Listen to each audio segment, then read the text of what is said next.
Novidade nas ações de defesa dos direitos dos animais. O Diário Oficial da União está tipificando o que se enquadra em agressão contra eles. Veja na reportagem de João Carvalho Júnior. O Diário Oficial da União da última sexta-feira veio com a mudança. A partir de agora, existe uma definição legal do que são atos de crueldade, de abuso e de maus tratos a animais. Essa lei, que é a Lei 1236, foi publicada ontem, no Diário Oficial da União, pelo Conselho Federal de Medicina Veterinária. Ela é uma resolução muito importante porque ela traz as definições bem claras do que é crueldade, do que é abuso, do que é maus tratos contra os animais vertebrados. E também ainda dispõe sobre as condutas como os profissionais médicos veterinários e zootecnistas devem se conduzir ou devem ser, inclusive, punidos quando cometem maus tratos. Então, na área da medicina veterinária não existia ainda nenhuma resolução que orientasse os procedimentos dos conselhos regionais em relação a isso, essas condutas, e essa resolução ela veio com essa prerrogativa de orientar, nos casos de crueldade, abusos e maus tratos aos animais, como que os conselhos regionais e como os profissionais devem se conduzir. Atos de violência contra animais já são proibidos desde 1998, garantidos pela Constituição Federal e pela Lei de Crimes Ambientais. Só que a falta de conceituação dificultava o combate à violência. Segundo a resolução, maus tratos ocorrem por qualquer ato que provoque dor ou sofrimento desnecessários aos animais. Crueldade é qualquer ato intencional que provoque dor ou sofrimento desnecessários nos animais. Já abuso é qualquer ato intencional que cause prejuízos de ordem física e ou psicológica, incluindo atos caracterizados como abuso sexual. Dentro desta lógica, podem ser consideradas crimes práticas que muitos julgam ser inocentes, como levar animais a festas e atos, mesmo que sejam para provocar diversão neles.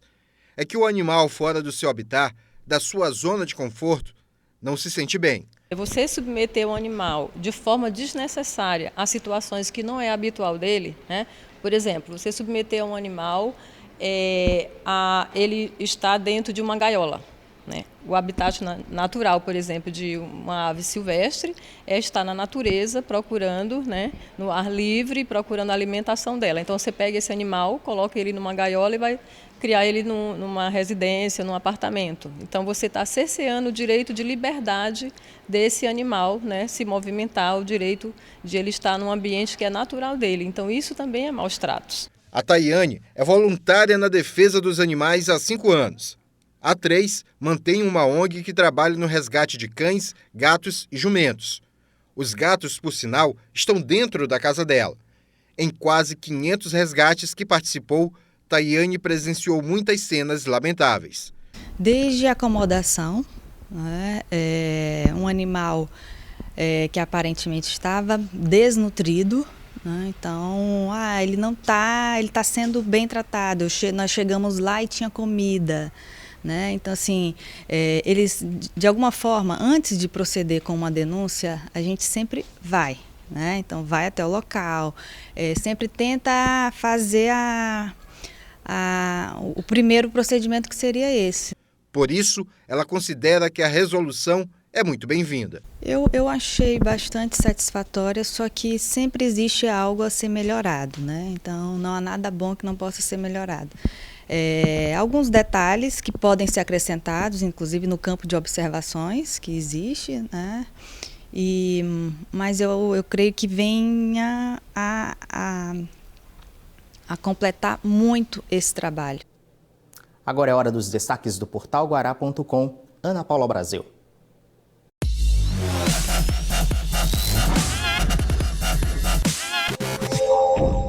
Oi, Pascoal, boa noite a você e a todos que nos assistem.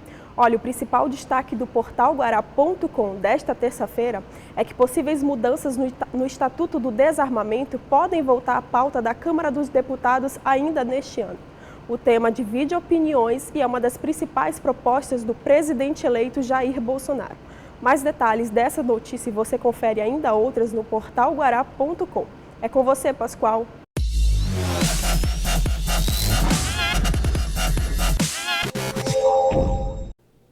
O Tribunal de Justiça do Maranhão anulou uma decisão que extinguia um processo por irregularidades em prestação de contas contra o ex-prefeito do município de Marajá do Sena. O ex-prefeito de Marajá do Sena, Piraqui Roberto Moraes, tinha irregularidades na prestação de suas contas entre os anos de 2005 e 2008, mas o processo havia sido extinto. Agora, o Tribunal de Justiça encontrou indícios da prática de atos de improbidade administrativa e, com isso, concluiu que não havia motivos para suspender a ação, retomando o processo. Já o ex-prefeito de Serrano do Maranhão, Leocádio Olímpio, foi preso. Ele já tinha prisão preventiva decretada por estar condenado a 13 anos e 4 meses de reclusão. O motivo? Apropriação, desvios de bens e recursos públicos em benefício próprio. Punição é o que precisa ter, né? Vamos agora com a repórter Mariana Dias, que nos traz informações do trabalho no Legislativo nesta terça-feira e outros destaques deste fim de dia, não é isso, Mariana? Boa noite para você. Oi, Pascoal, boa noite a você e a todos os nossos telespectadores. Aqui na Câmara Municipal de São Luís, a sessão foi realizada e, claro, em pauta ainda muito reflexo das eleições presidenciais. Isso pôde ser observado quando o vereador Samarques, do PHS, subiu à tribuna e no discurso rechaçou as informações de uma deputada eleita em Santa Catarina que pedia para os alunos filmarem professores doutrinadores. Como essa informação circulou rapidamente, logo chegou aqui e o vereador fez esse aparte criticando a atitude da parlamentar. Para além disso, os demais parlamentares se revezaram e, tentando dar um ar de normalidade de volta às atividades, eles fizeram críticas à falta de pavimentação na cidade, como fez o vereador César Bombeiro, e no caso de Bárbara Soeiro, cobrou a construção de um núcleo ambiental no Parque da Jussara. Amanhã espera-se também quórum normal na casa e a continuidade de debates de projetos. A outra questão, ainda falando do acirramento do período eleitoral, Pascoal, tem um assunto de grande repercussão do estudante universitário do curso de Química Industrial da UFMA, que teria feito incitações à violência contra gays e mulheres em suas postagens. Elas viralizaram, ele foi denunciado e a Universidade Federal do Maranhão estuda medidas que podem ser adotadas contra ele, assim como a Ordem dos Advogados do Brasil.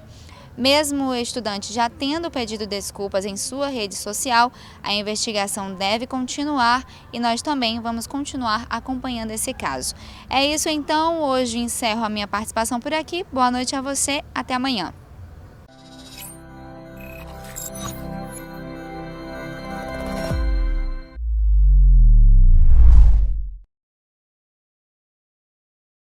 É hora agora da nossa análise política e eu já estou aqui com o Marcos Saldanha, que vai conversar conosco. Boa noite, Marcos. Boa noite, Pascoal. Muito boa noite você de casa. Já existe a definição e está tudo fechado com relação à presidência da República, Jair Bolsonaro eleito.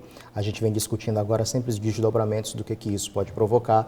Ontem falávamos, de modo geral, da composição de governo dele, mas existe também uma preocupação, obviamente, natural com o estado do Maranhão e os rumos que os nossos parlamentares, senadores, deputados federais e os deputados estaduais também devem adotar frente a essa gestão. O que a gente pode esperar? Pois é, à medida que o governo vai se organizando, né, a gente vai vendo também a movimentação partidária em torno disso. Ontem falamos do posicionamento do governador e se isso deve interferir. Hoje a gente já pensa em outro sentido. Como é que fica a bancada maranhense no Congresso? Porque, por exemplo, a gente sabe dos senadores. O Roberto Rocha declarou o voto ao Bolsonaro no segundo turno, já que o PSDB não passou do primeiro turno, né? Então, o Bolsonaro já conta com um senador maranhense. Por outro lado, o Everton Rocha já declarou que é oposição e o próprio PDT, né, é oposição ao Bolsonaro. Talvez seria ao PT também, se caso o Haddad tivesse ganho. A gente viu como ficou a relação com o Ciro, né? Bem melindrada, né? Pois é. De qualquer forma, o PDT ao governo Bolsonaro é oposição. A Elisiane Gama pediu voto com o governador Flávio Dino para o Haddad. Mas uma vez que não se consolidou o governo do PT, e ela foi criticada por lideranças da igreja, a gente não sabe qual vai ser o posicionamento dela, já que o Bolsonaro também faz parte aí, vai tentar atender na medida do possível essa bancada evangélica. Bom, do ponto de vista dos deputados federais, a gente já sabe que o Aloysio Mendes é a figura de referência do Bolsonaro do Maranhão e não a Maura Jorge, por exemplo, né? Isso ele deixou claro, né? Até porque ele também, o Aloysio tem mandato, né? Exatamente. E a Maura Jorge não tem nada. Não tem, né? Ele é policial federal, né? Enfim. O Aloysio Mendes, a gente sabe que é ligado ao Grupo Sarney desde muito tempo, né? Bom, já estão fechados com Bolsonaro o pastor Gil Demenir, o Kleber Verde, que inclusive, olha que curioso, o Kleber Verde da base do governo Flávio Dino, mas que declarou voto, por exemplo, ao Bolsonaro, né? Uhum. E o Pedro Lucas Fernandes também nessa linha, né? Do PTB, como é que fica no governo? É possível que apoie o governo Bolsonaro. Bom, a oposição declarada, a gente já tem o Márcio Gé, que é do PCdoB, o Rubem Júnior, Bira do Pindaré, o Zé Carlos, que é do PT, e o Gil Coutrin, por estar no PDT. Por outro lado, tem definição, Júnior Marreca Filho aguarda definição, Hildo Rocha e João Marcelo, a tendência é apoiar o Bolsonaro, já que o Sarney declarou apoio, né? Mas isso não está definido. Aí tem André Fufuca do PP. O PP está na base do governo Flávio Dino, mas na Câmara Federal a coisa é um pouquinho diferente. Quer dizer, o PP vai caminhar junto com o Bolsonaro, né, já que é governo, Edilásio Júnior, Josimar de Maranhãozinho, Júnior Lourenço e Juscelino Filho. Quer dizer, esses nomes como é que ficam? Ou seja, é claro que o Flávio Dino tem a maioria no Congresso, isso é um fato. Mas como agora o Bolsonaro é governo, é situação, a gente não sabe como é que esses deputados também se comportam, sendo da base do Flávio, mas talvez também sendo da base do Bolsonaro. Tem que vislumbrar os interesses deles, os interesses também do partido, porque afinal de contas eles estão filiados a um partido, é muito mais claro e fácil quando a gente observa um PDT e um PCdoB, como você bem frisou, né, e os partidos também que estão na base de Bolsonaro, então tudo se torna mais fácil, eu acho que para esses deputados e também para os senadores ainda tem um caminho aí de melindre, né? E não podemos esquecer que termina uma eleição, começa outra. Agora a eleição é municipal e esses políticos também já vão se preparando, encaminhando, tentando ver como é que fazem para consolidar também suas lideranças municipais, além daqueles que serão candidatos nos municípios. O fato do pastor Gildemir, que é do mesmo partido do Eduardo Braide, o Braide não sinalizou ainda nada nesse sentido, né? De apoio ou contra o Bolsonaro. E o Braide hoje já é um nome para a Prefeitura de São Luís. Pronto, isso vai depender muito de como é que essas campanhas vão se encaminhar, né? E daí, a partir daí, entender. Até porque ficar esperando qual vai ser o posicionamento do Bolsonaro em relação aos governos municipais, como é que vai ser ele em relação às emendas, como é que ele vai se postar. Ele vai conseguir, né, o Onyx Lorenzoni, que é a figura de referência dele política, né, na Casa Civil, vai conseguir conciliar, vai conseguir agregar. Essa é uma expectativa que a gente fica aguardando para ver, à medida que vai se desenhando, né? É isso, então. Marcos, muito obrigado por seus esclarecimentos mais uma vez aqui conosco no Jornal da Guará. Nós vamos encerrando aqui a edição de hoje do JG. Outras notícias, você sabe, acesse o portal guará.com. Para vocês, uma excelente noite e até amanhã às 11h. TV Guará, Maranhense por Natureza.